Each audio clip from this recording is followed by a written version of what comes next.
Muy buenas tardes, damas y caballeros. Muy bienvenidos al capítulo número 68 de Totem Live. Hoy con un invitado increíblemente especial, al que me ha costado muchísimo robarle unos minutitos de su extremadamente ajetreada agenda, pero finalmente podemos tener con nosotros a uno de los CEOs más siglo XXI que conozco, un tipo con un liderazgo, una empatía, una comprensión de los nuevos tiempos como poca gente hay. Así que le voy a dar la bienvenida a mi estimado y admirado Luis Pardo. Bienvenido a Totem Live. ¿Cómo estás?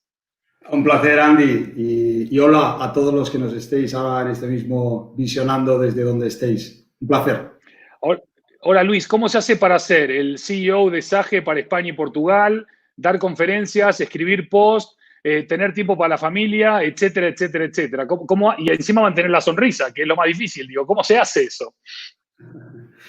Bueno, no hay ninguna fórmula mágica. De hecho, yo cada día sigo aprendiendo, ¿no? Es muy difícil. Todos los profesionales que nos estén escuchando, independientemente de su responsabilidad o el sector en el donde están, esa famosa conciliación del mundo laboral con la vida personal es muy compleja, y más en estos tiempos, ¿no?, de hiperactividad, de hipercambio, donde cada vez todavía pues todo se acelera más. Sin embargo, pues en ese aprendizaje que te decía a diario, se encuentran soluciones. Esas soluciones muchas veces están en otros profesionales que conocen también mejor, en saber delegar, en empoderar, en por supuesto, también repartirte pues, o planificarte bien tus tareas diarias, semanales, mensuales, y ser disciplinado, porque al final se trata también de tener una disciplina con uno mismo, ¿no? No tanto con los demás, sino con uno mismo. Cualquier líder tiene que saber que está al servicio de los demás. Eso es muy importante, al servicio de los demás. Y, por lo tanto, tener tiempo para los demás, que son, en el campo profesional, pues tus colegas en la empresa, por supuesto, tus clientes, tus proveedores, los stakeholders, incluido ahí la sociedad, y, por supuesto, luego para tu familia, para tus amistades, y no hay que olvidarse de uno mismo. Muy importante lo del uno mismo también. Siempre lo dejamos para el final de todo.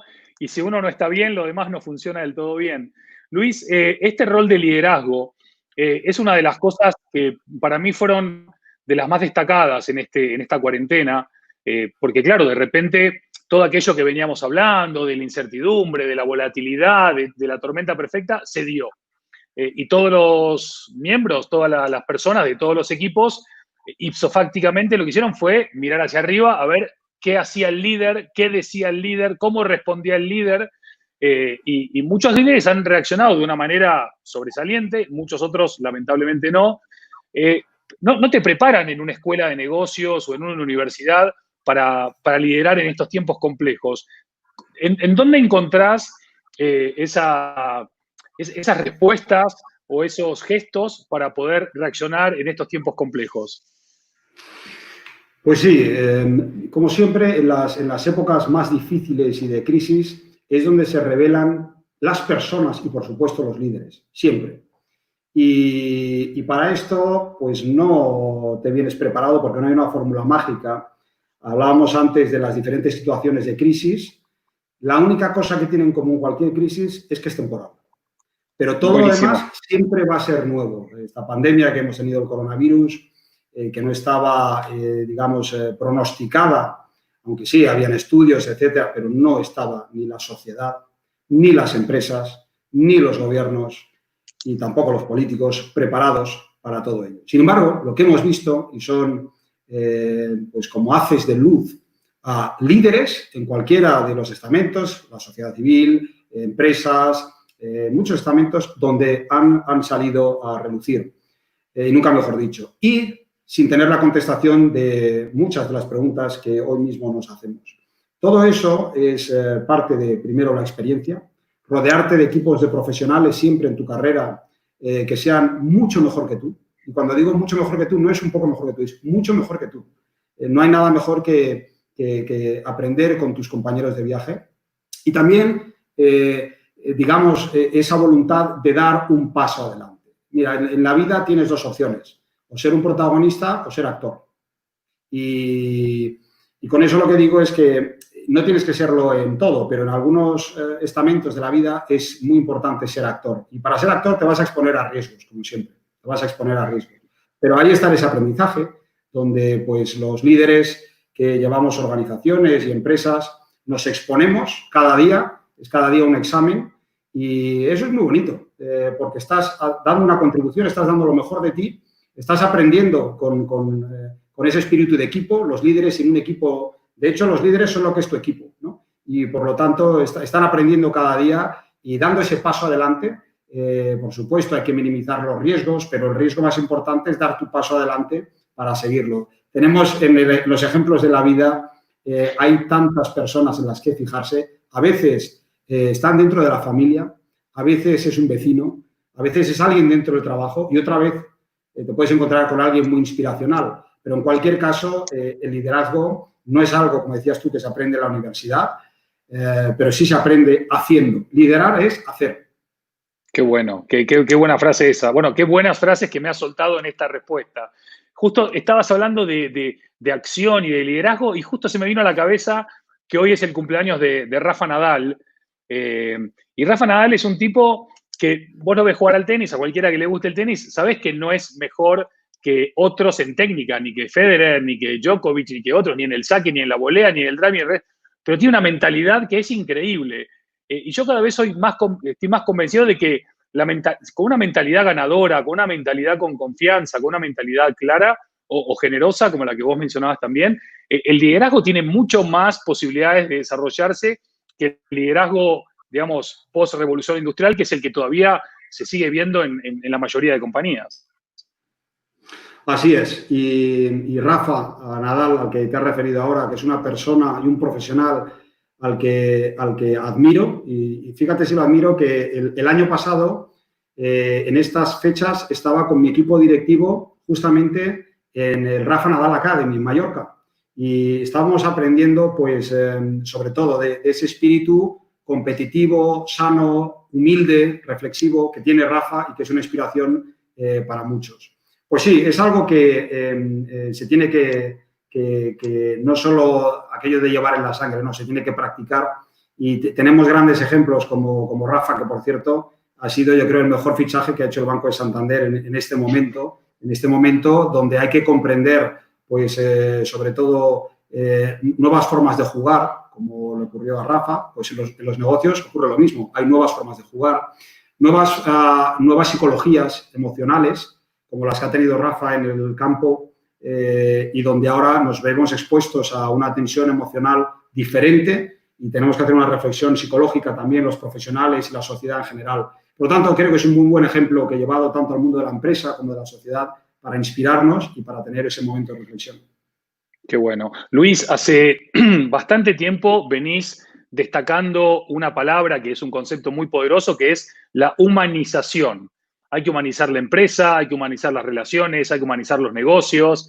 Me encanta escuchar a personas con un poder de influencia y una resonancia tan grande como el que tenés vos, hablando de la humanización. Contame, o contanos, mejor dicho, esto de la humanización, ¿cómo lo ves? ¿En qué estadio crees que estamos? Y si la cuarentena realmente nos conectó con aquellas cosas bien humanas y esenciales que quizás veníamos postergando o quizás olvidando. Pues mira, Andy, primero es una excelente pregunta porque esta ha sido una reflexión mía desde hace muchos años y que la quiero compartir con todos vosotros. De hecho, tú sabes que el año pasado escribí un libro del cual estoy muy orgulloso y es Viaje al centro del humanismo digital. Y fíjate que yo llevo ya pues ahora prácticamente 30 años en el sector tecnológico y he querido resaltar humanismo, antes que digital, humanismo. Mira, primero hay que entender qué es esto del humanismo, ¿no? Y para mí no debe llevarnos a un concepto que puede ser erróneo, ¿no? De opuestos, ¿no? Como humanismo y digital. Y digo estos dos conceptos a la vez porque sin ninguna duda, y además, fíjate, respecto a tu pregunta, en este momento pandémico hemos vivido, sobre todo algunas empresas o personas o profesionales estaban más rezagados, la digitalización de golpe.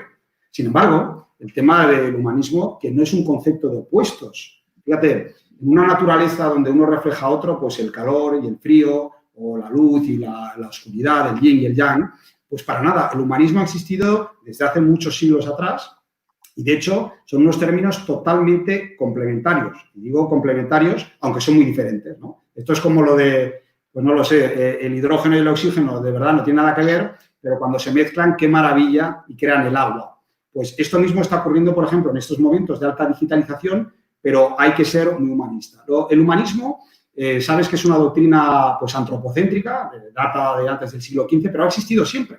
Y básicamente lo que estamos hablando de humanismo es de la esencia del ser humano, donde se reflexiona y se debate en los términos más importantes que hay que poner encima de la mesa para tener un mundo mejor. El ser humano tiene que pensar al final en el bienestar del mundo y eso es el objetivo final. Lo demás, pues la digitalización es un medio, como lo fue la revolución industrial y la máquina de vapor. Pero ese fin de tener un mundo mejor ahora está más presente que nunca y, por supuesto, cuando hemos tenido momentos como el de la pandemia de ahora, pues se ha visto, yo creo, en todos los estamentos de la sociedad, en todos los lugares del mundo. Me había olvidado de mencionar en la introducción y que además has escrito un libro, entre otras cosas, ¿no? Así como para ocupar el tiempo en alguna cosa que otra. Me encanta el concepto de humanismo y el antropocentrismo, ¿no? Que hemos sido tan tecnocéntricos, smartphone-céntricos, dinerocéntricos, que ser antropocéntricos es una cosa que costará verdaderamente conseguir, pero que es una lucha que vale la pena llevar adelante. Y el otro concepto muy poderoso que también estás promoviendo y compartiendo es el tema de la sostenibilidad, que evidentemente hasta que estalló la cuarentena, la emergencia climática era la principal preocupación de la humanidad, teníamos los desafíos de los ODS con el horizonte 2030, pero ¿cómo entendés la sostenibilidad? Y cómo también, igual que parecen opuestos humanismo y digital, también parecen opuestos sostenible y digital, ¿no? Por todo lo que genera la digitalización en cuanto a emisiones, consumo, etcétera, etcétera. Contanos un poco sobre eso. Para nada. De hecho, uno de los grandes inventos, en este caso de Naciones Unidas, pero los cuales, como tú bien sabes, han colaborado muchísimas personas y países, han sido básicamente los ODS, ¿no? Estos Objetivos de Desarrollo Sostenible, con una agenda. Todo esto empezó en el año 2015, como bien sabéis todos, y esto tiene un propósito de agenda para el año 2030.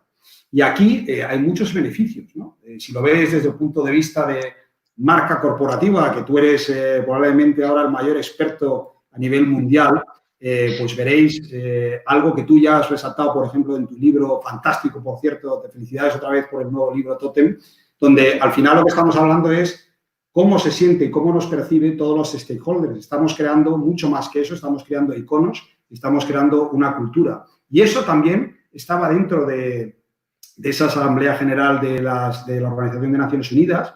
Cuando se pensó en este año 2015, en esos 17 objetivos, que por cierto tienen 169 metas, es algo muy ambicioso, se estaba pensando en una agenda que está guiando realmente el compromiso de todos los actores, tanto a nivel internacional, y ahí están embebidos las empresas, las instituciones, las personas. Fíjate, si nos vamos, por ejemplo, a España, en las empresas IBEX 35, que sabéis que son las 35 empresas, en este caso con mayor nivel de capitalización bursátil, pues las ODS, por ejemplo, la número 13, que sería pues la acción contra el clima climático, o la 9, que va con innovación, o la 8, que tiene que ver con el trabajo digno, ¿no? Pues se están recogidas en estas empresas de IBEX 35 como algo importantísimo en la estrategia, en la reputación, y no solo eso, en la creencia propia que tiene la marca, la empresa y las personas dentro digamos, de su propósito, ¿no? Aquí, pues, imagínate, hace poco tuve una conversación con directivos de Iberdrola, cómo han conseguido activar el propósito. Iberdrola es una compañía energética, para construir ese modelo energético más sostenible, saludable, que además prioriza el bienestar de las personas, la preservación del planeta, la descarbonización de todo el sector eléctrico y la electrificación, pues, de toda la economía, que se haga una realidad. Entonces, fíjate los cambios que están habiendo a través de la ODS, y para nada incompatibles. Yo diría todo lo contrario, es uno de los grandes inventos y muy compatibles, repito, con la voluntad de la sociedad y también con la dirección que tienen ahora, pues, las empresas. Excelente, excelente, Luis. Y que te acuerdes de memoria los nombres de los ODS me parece increíble. Yo me sé el 5 porque sé que es el de la mujer, porque lo destaqué en Totem, pero los otros 16 no me los sé de memoria, aunque sé de qué van. Así que enhorabuena. Y otra cosa importante, por terminar esta trilogía de cosas destacadas, también estás haciendo un trabajo casi de divulgación para con las pymes, de contar todas las herramientas que hay, cómo digitalizarse, las oportunidades que aporta la digitalización, ese cambio o esa apertura mental para entender esto ya no como opcional, sino como inevitable. Contame un poco de dónde nace esa energía también para compartir eso y qué tipo de feedback recibís, si es que de verdad las pymes están preparadas, los empresarios, ¿no?, que dirigen sus pymes, están preparados para abrazar este cambio que no es menor. Muy buena pregunta y también hay que tener en cuenta qué representan las pequeñas y medianas empresas. Si lo vemos, por ejemplo, en Europa el 96% del tejido empresarial es pyme, es pequeña y mediana. Y, de hecho, aportan aproximadamente más del 65% de toda la fuerza laboral y aproximadamente el 67% del Producto Interior Bruto de toda Europa. Por ponerte un ejemplo de una región amplia y que ya está consolidada y madura, pues imagínate el peso que tienen las pymes. Cuando después vamos a países, de una forma muy concreta, pues si miramos España, el 99,8% del tejido empresarial es pyme. Entonces, es muy importante que se le preste atención a la pequeña y a la mediana empresa, porque es verdad, quien normalmente pues tiene nombre, marca, las empresas que son más conocidas por los medios son corporaciones, son grandes empresas. Pero no hay que olvidarse otra vez, como decía antes, 2/3 de la economía, 2/3 del empleo lo dan pequeñas y medianas empresas. Yo soy de familia de empresarios, soy empresario también, y sé lo que es una pyme.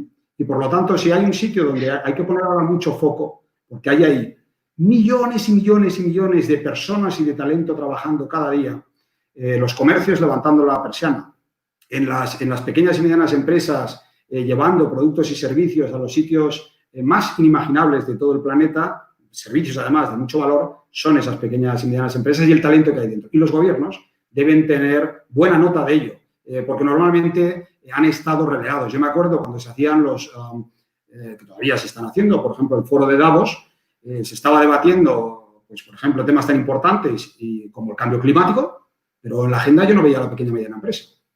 Y eso no puede ser.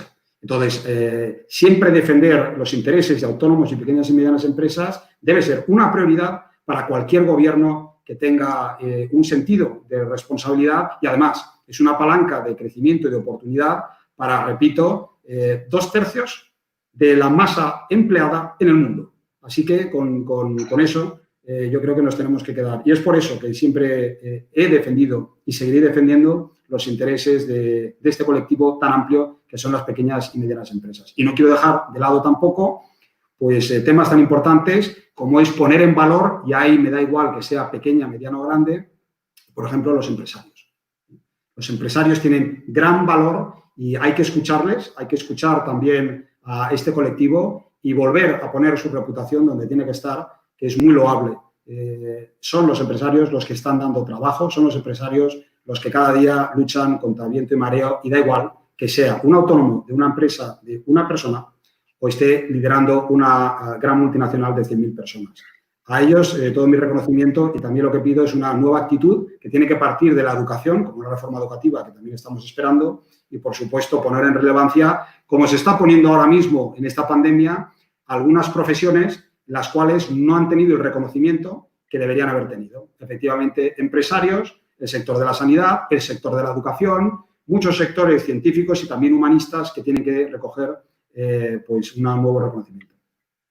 Excelente, Luis. Bueno, primero que me sumo a lo que decís, casi que podría repetir cada una de las palabras, pues las suscribo al 1000%. Creo que hoy hubo un pequeño gesto, ya que los premios Princesa de Asturias otorgan ya el premio a la Concordia a los sanitarios españoles, con lo cual, bueno, hay un pequeño mimo, pero enseguida se arma el debate de si va a ir el político de turno a recibir el premio o si van a ir los sanitarios. Bueno, siempre estamos ahí con los líos, pero me gustaría, si me permitís, volver un segundo con los empresarios, porque los empresarios, como no tienen ninguna en ningún tiempo para salir a cortar calles o manifestarse o putear, porque tienen que estar manteniendo la empresa a flote. Es como un grupo que no se le presta tanta atención como a otros. Y sin embargo, como bien apuntabas, el empresario da trabajo, genera progreso, genera riqueza, paga impuestos, innova, etcétera, etcétera, etcétera. ¿Por qué está siempre el empresario en determinados momentos en el centro de la diana? ¿Por qué se lo ataca tanto? Cuando en definitiva no se trata de que haya menos ricos, se trata de que haya menos pobres, ¿no? Absolutamente. Y tampoco todos los empresarios son ricos, también hay que aclararlo. De hecho, la minoría. Así es. Hay que saber que, fíjate, yo creo que hay unos datos que me gustaría compartir contigo porque normalmente no se habla de esto, ¿no? Y es cuando hablamos, por ejemplo, del empresario que hablabas tú, o luego, por ejemplo, cuando estamos midiendo cuál es esa riqueza distribuida en el mundo, que eso es algo que normalmente no se habla. Hay grandes cambios que luego me gustaría comentarte, ¿no? Pero, por ejemplo, tú sabes que la población actual ahora es de unos 7.500 millones de personas. Pues, de esos 7.500 millones de personas, pues tenemos aproximadamente, o sea, porque esos datos ya sabéis que depende del momento que lo estamos mirando, pero, por ejemplo, los datos que yo tenía del año 2019, de esos 7.500 hay 4.300 millones de personas que no estarían contemplados en lo que nosotros conocemos como clase media, ¿vale? O sea, puede ser media baja, media alta, da igual, ¿vale?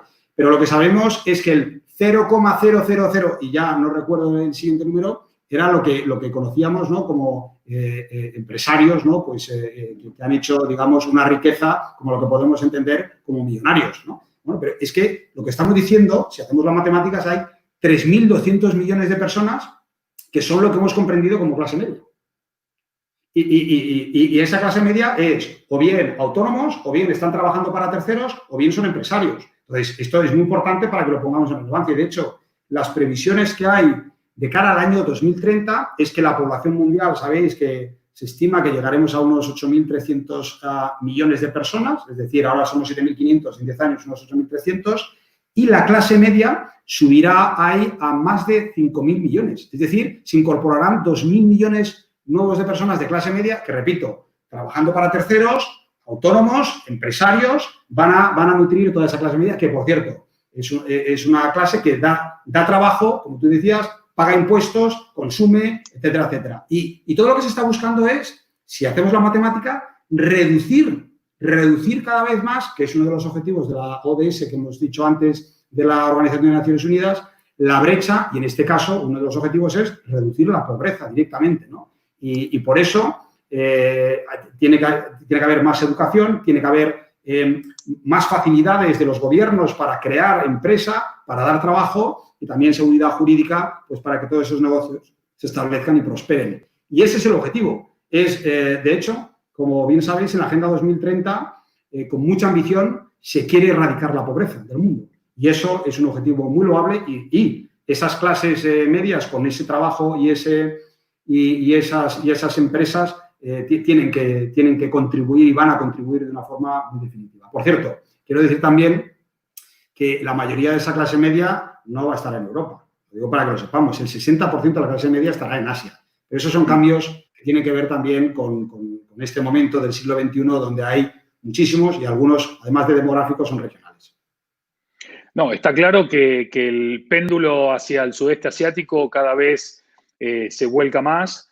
Vamos a ver a India superando a China como primer país en cantidad de ciudadanos, y entre India y China prácticamente van a ser más del 30% de la población mundial, solamente dos países.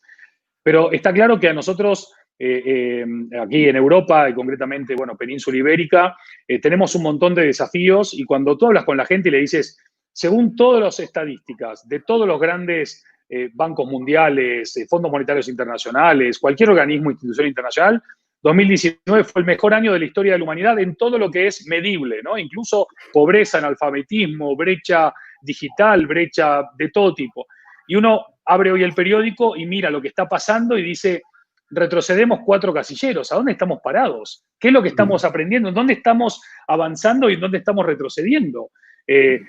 Quizás pensamos equivocadamente que el virus arreglaba todos los otros virus que teníamos antes, o ahora mismo se manifiestan todos simultáneamente y el caos parece que se apodera de todo? Muy buena pregunta, Andy. Mira, yo lo que pienso, y si queréis lo voy a compartir aquí, esta es una teoría muy personal, pero sí que está basada, a mí me gustan las opiniones basarlas en datos, porque si no, pues, los datos nos ayudan mucho a tener una opinión al final. Entonces, mira, Andy, yo creo, pre-COVID, pre-momento que hemos tenido pandémico, han habido, para mí, lo que yo he llamado 5 megatendencias más 1, que son clarísimas. Y son clarísimas porque no tengo que adivinar el futuro, solo tengo que ver el presente, ¿no? Y con el presente es eso.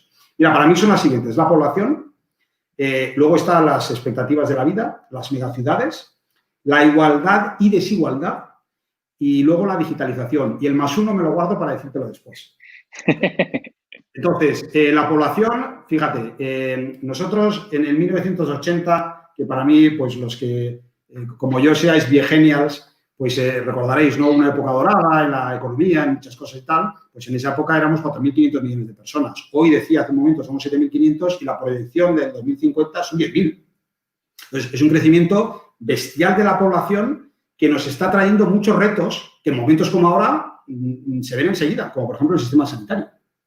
Pero no solo eso. Claro, es que los retos que tiene esta superpoblación, yo me acuerdo, leí un libro en el año 91 que se llamaba Save the Planet, que lo escribió un tal Jonathan Porritt, que es un ecologista inglés, que decía el mayor reto ecológico que tiene el mundo es la superpoblación.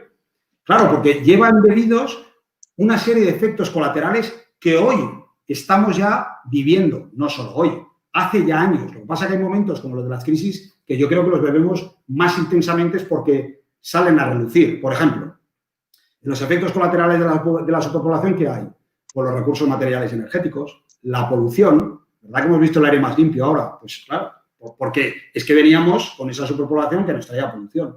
Los impactos en la naturaleza, el cambio climático, la alimentación, la inmigración, la sanidad, fíjate todo lo que hay. El segundo para mí, te decía, es la expectativa de vida. Claro, la expectativa de vida, en China, por ejemplo, hace nada, también en 1980 más o menos, la expectativa de vida era unos 45 años. O sea, un chino en su edad media de vida podía esperar vivir 45 años. Por cierto, como en España hace 200 años. Bueno, la expectativa de vida de cara al año 2030, 2040 de un chino medio será 85 años. Y, por cierto, en Europa o en Estados Unidos se está hablando ya de la esperanza de vida de 100 años. De hecho, hay un libro fabuloso que os lo recomiendo, que lo escribió Linda Grayton y Andrew Scott, que se llama La vida de 100 años.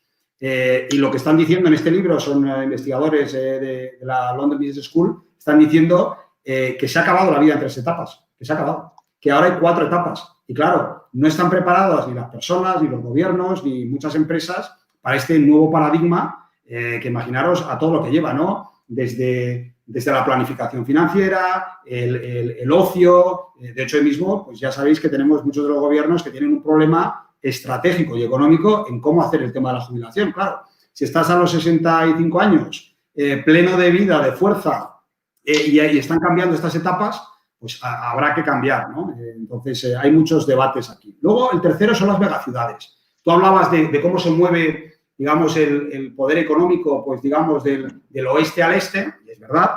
De hecho, quizás las mayores decisiones, en vez de darse en Washington, se den en Beijing en los próximos 10 años, ¿no? Eso es posible. Sí. Pero a mí lo que más me impacta son las megaciudades. Hoy en día una megaciudad es esa ciudad que tiene más de 10 millones de habitantes. Bueno, en el mundo hay 33 de esas. 33 megaciudades. Y, de hecho, lo que se estima es que estoy hablando del año 2020, el 60% de la población está viviendo en urbes y que el 10% de la población vaya a vivir en estas megaciudades. Y, por cierto, siguen creciendo. Creo que para el año 2030 se calcula que habrán 6 más o 7 más. Por lo tanto, pasaremos de 33 a 40 megaciudades. Claro, imagínate los retos de estas megaciudades. La movilidad, el tráfico, la polución, la desigualdad en los barrios y luego el crimen, la seguridad, la creciente demanda de abastecimiento, de sustento, de los servicios varios que van a necesitar. Y aquí una gran estrella, por cierto, es la digitalización, que me preguntabas antes, ¿no? La digitalización, las smart cities. Y fíjate ahí que para mí ya no habrá una competitividad entre países. La competitividad es entre ciudades. De hecho, Tokio tiene 38 millones de habitantes. O Delhi tiene 30 ahora. Shanghái casi, ahora creo que tiene 28, 29. Y luego tiene ciudades, Dhaka, que es una ciudad, muchos que desconocen, está en Bangladesh. Bueno, Dhaka, Sao Paulo, México, DF, El Cairo, Pekín, Mumbai, Osaka, todas estas tienen entre 20 y 21 millones. O sea, mira, te voy a dar un ejemplo. Mira, Bangkok en Tailandia ocupa menos del 1% del territorio, pero el 50% del PIB de toda Tailandia lo hace Bangkok. Entonces, son las ciudades las que van a ser los polos de competitividad, van a traer ahí el talento, donde tienen los grandes retos. Lo que se habla es que las 40 ciudades estas que vamos a tener de cara al año 2030 harán el 15% del PIB. Bueno, pues esta es una gran tendencia que tienen que tener en cuenta, por cierto, las empresas y los profesionales. Luego, hay otro tema, decía el cuarto, es igualdad o desigualdad. Bueno, lo hemos comentado hace un momento, por ejemplo, con el tema de las clases medias, cómo resolvemos cada vez más las desigualdades en el mundo, pero también, ¿no? Pues se están creando pues, populismos, una sociedad relevada y descontenta, ¿no? O que hace movimientos, que es diferente al populismo, y luego el empoderamiento del ciudadano, ¿no? Y todo esto hace replanteamiento de otros modelos económicos también que tienen que ser más sostenibles. De hecho, de eso también hablas tú en tu libro y yo también hablaba en mi libro, ¿no? Y luego, el quinto para mí es la digitalización.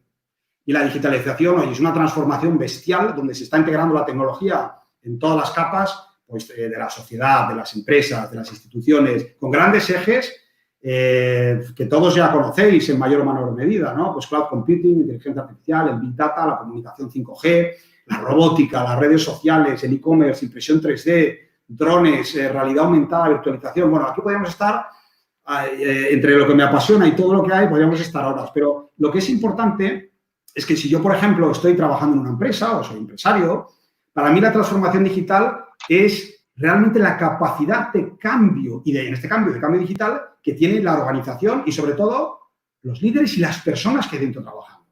Porque esto es lo de no solo adaptarse a un cambio, sino a un cambio muy rápido que está provocado por la propia evolución de la economía. Mira, World Economic Forum dijo que habían 75 millones de empleos, ¿no? Que podían estar desplazados como consecuencia de la digitalización. Y claro, tú me podías preguntar, Andy, bueno, ¿esto es un riesgo? Y bueno, pues depende. Depende de la actitud que tengas, porque es que el mismo estudio dice que se van a crear 133 millones de puestos nuevos gracias a la digitalización. Eso normalmente a la prensa no le interesa tanto porque como no es dramático, pues así pues no lo publican, ¿no? Pero es verdad. Si tienes, o sea, el potencial es que por uno que se desplaza, dos que se crean. Y ahí hay una gran oportunidad para los profesionales, para las personas que en esta nueva división de trabajo entre personas, robótica, software, puedan tener un mejor futuro. Y me guardo, como te decía... El más uno. El más uno. Mira, el más uno es el humanismo, que es el más importante. Bueno, qué bueno. Porque al final, aquí el gran cambio son comportamientos y pensamientos. Yo pienso que estamos en el renacimiento, otra vez, de la forma de repensar nuestra moralidad y la ética. La conciencia humanística con respecto, para mí, a los esenciales del planeta, que son los seres vivos que habitamos en él y cómo queremos diseñar este futuro. Por ejemplo, las prioridades cambian. Oye, si siempre hemos estado hablando de, oye, pues debemos tener reservas de petróleo y de oro. Y yo digo, bueno, ¿y reservas de conocimiento? ¿Y reservas en sanidad? ¿No serán tan importantes o más incluso que esas? O descubrir, por ejemplo, la fragilidad del ser humano, como acabamos de hacer ahora en la pandemia, ¿no? La humildad de reconocer nuestros errores y preguntarnos también cosas que probablemente no tengamos respuesta, al menos en el corto plazo. Y asistir a factores emocionales y relacionales complejos, nuevos, en los cuales debemos todos apoyarnos. La reflexión propia de globalización versus individualismo, o cómo revisamos el mundo empresarial, la religión, la política. Todo esto se tiene que reinventar, porque al final esto nos debería unir y no separar, ¿no es así? Bueno, mira, la distribución de la riqueza o cómo planteamos el uso de la tecnología, repito, que es un medio, son temas a debatir ahora puramente humanistas. Cómo hacer este planeta sostenible y este futuro mejor es una corresponsabilidad de todos, nuestra, de todos, ¿vale? Y no tiene ningún sentido si no nos lo planteamos ahora, que es el momento que hay que hacerlo. De hecho, yo, Andy, digo, el mundo no se transforma, el mundo lo estamos transformando nosotros. Y, por lo tanto, somos absolutamente corresponsables. Y en este momento de cambio, que tú lo has dicho muchas veces en muchas de tus ponencias, ¿no? En este entorno VUCA que tenemos, efectivamente, Esto no es como la máquina de vapor que iba a 40 kilómetros por hora y sabíamos a qué hora salía de dónde y cuándo llegaba y a dónde. No, estamos con la velocidad del nanosegundo teniendo cambios bestiales cada día y por eso, más que nunca, es el momento que debemos reflexionar desde el punto de vista humanista. Consciente de este cambio que tú has hablado antes, que son las ODS, ¿no? o la agenda digital de la agenda de la ONU sobre el desarrollo sostenible, ahí hay que tener en cuenta, además de esos 17 objetivos, sobre todo cómo construir nuevos modelos entre todos, con la educación, la sostenibilidad, del talento, de las empresas, de la innovación, de las industrias, de la investigación científica, de la sanidad, de esas ciudades inteligentes que te decía antes o de la movilidad. Mira, creo que estamos en un momento apasionante, vital, y que tenemos que buscar entre todos esas respuestas que dirijan el siglo XXI. Y esto, repito, no es algo que te puedan decidir solo los gobiernos. Para eso estamos la sociedad y las empresas, para también dirigir este rumbo. Qué maravilla, Luis. ¿Te puedes presentar de candidato a presidente para las próximas elecciones? Yo te hago el branding de la campaña gratis, pero necesitamos mentes así, con las ideas claras, trabajadores, humanistas, realistas, optimistas, todo en el mismo combo. Así que la verdad que es, wow, qué explosión de inspiración nos acabas de dar, Luis. La verdad que es maravilloso. Para ir acabando el Totem Live de hoy, para no robarte más tiempo que el que me comprometí a robarte, y bueno, y que seguramente toda la gente que nos acompaña estará muy agradecida de estar dedicando este pedacito de tiempo a escucharte. Me estuviste mapeando bastante para dónde tendría. Acá me escriben desde Buenos Aires que si viviesen en España también te votarían, Luis, o sea que piénsatelo. Estuviste mapeando bastante claramente hacia dónde van estas megatendencias, cómo nos tenemos que involucrar para hacerlas tangibles y demás. Y la pregunta va dirigida quizás a las generaciones que vienen abajo nuestro, ¿sí? A la generación de nuestros hijos, que obviamente nacieron en una realidad muy diferente a la nuestra, con unos padres muy diferentes a los que tenemos nosotros, y con unos desafíos seguramente muy diferentes a los que hemos tenido y seguiremos teniendo nosotros. ¿Cuáles son las herramientas esenciales para esa juventud que para vos, Luis, es esencial que la educación, ya sea en el hogar y en las instituciones correspondientes, transmitan a los chicos, más allá de las matemáticas, la geografía y esas cosas que parecen que no van a cambiar aunque querramos, ¿no? ¿Qué plus tienen que recibir? Mira, esto es algo que me apasiona. No porque en mi familia además tengamos pues 5 hijos, sino porque siempre he pensado mucho en los jóvenes y pienso que esta generación, por cierto, es maravillosa. Tenemos una generación maravillosa. Y esta generación se merece algo mejor, sobre todo en lo que antes he comentado con una reforma educativa. Porque es muy importante tener en cuenta cuáles son las habilidades que va a requerir este mundo desde el punto de vista profesional. Y cuando digo el mundo no solo son los requisitos que va a necesitar cualquier empresario o empresa o incluso entidad pública. No. Estamos hablando de qué va a requerir de todos estos jóvenes. Mira, estas llamadas soft skills, que para mí son los más importantes. Si yo me voy a las top habilidades que había en el año 2010, según el World Economic Forum, donde se recapitulaban pues, esas habilidades más importantes que estaban pidiendo pues, todas las empresas de diferentes tamaños, sectores y en todo el mundo, ¿no? Se hablaba de la resolución de problemas, de la coordinación del resto de equipos, de la gestión de las personas, pensamiento crítico. Fíjate, ya son temas soft. Pero es que si miras las que estaban pidiendo en el año 2020, mira, entre las top, la primera era resolución de problemas complejos. Bien. Y ahí decían pensamiento crítico. Hablaban de la creatividad, de la imaginación, de la gestión emocional de las personas y de la coordinación o colaboración con el resto. Estos son las principales. Y yo lo que digo es, ¿nuestro sistema educativo está preparando a nuestros jóvenes a todo eso? Mi respuesta es no. Y ahí debemos ayudar a esta generación. Los millennials ya están algo avanzados, estarán más expuestos, pero también necesitan nuestra ayuda para hacer eso. Ya que decir de los Z, que son pues, incipientes. Y estamos en ese momento, porque eso es lo que va a realmente a dirimir nuestro futuro. Fíjate, cualquier digitalización nueva, como ahora, por ejemplo, es la biotecnología, necesita sí o sí que lleve embebida la bioética. ¿Y quién va a decidir la bioética? O los nuevos modelos de negocio, donde como tú y yo ahora estamos con todos nuestros amigos que están ahora viéndonos desde diferentes partes del mundo aquí. O sea, ¿para qué tenemos este medio digital si no es para charlar, debatir, relacionarlos, ser empáticos, entender, preguntarnos, hablar? Y todo eso son disciplinas que tienen que darse a los jóvenes. Creo que nos hemos quedado con una educación del siglo XVIII, ni siquiera del XIX, y tenemos que avanzar ahora al siglo XXI, sobre todo en los soft skills. Maravilloso, Luis. Damas y caballeros, desde tantos lugares del mundo, les agradecemos muchísimo la compañía, pero sobre todo le agradezco muchísimo el tiempo, la inspiración, la motivación, el conocimiento, la buena vibra. Tengo un subidón ahora, estoy como, quiero salir a jugar un partido. Nos dejaste, como bien dice acá una persona, volveré a escuchar este video varias veces, buenísima entrevista, coincido, la verdad que las respuestas han sido extraordinarias. Lo más lindo y lo más maravilloso para aquellos que no te conocen es que yo sé que todo lo que vos decís lo creés y sos un convencido. No lo decís ni para quedar bien, ni porque queda bien, ni porque suena bien. Es tu creencia y es tu convencimiento.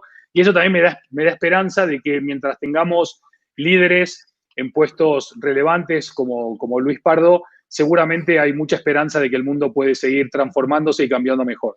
Luis, 1.000.000 de gracias y un fuertísimo abrazo por tu tiempo y por todo lo que nos has regalado hoy. Muchas gracias a ti y el regalo para mí me lo has dado tú, sobre todo con este libro que os recomiendo a todos, que es Totem, y tú dices aquí, liderar es inspirar, transformar y accionar. Así que gracias también por enseñarnos muchas cosas, Andy. Gracias, Luis. Lo único transformador es la acción y mientras tengamos tipos que transformen las cosas en acción, hay esperanza. Un abrazo grande a todos, gracias por la compañía, nos vemos mañana. Capítulo 69 de Totem Live. Gracias, Luis, un grandísimo abrazo.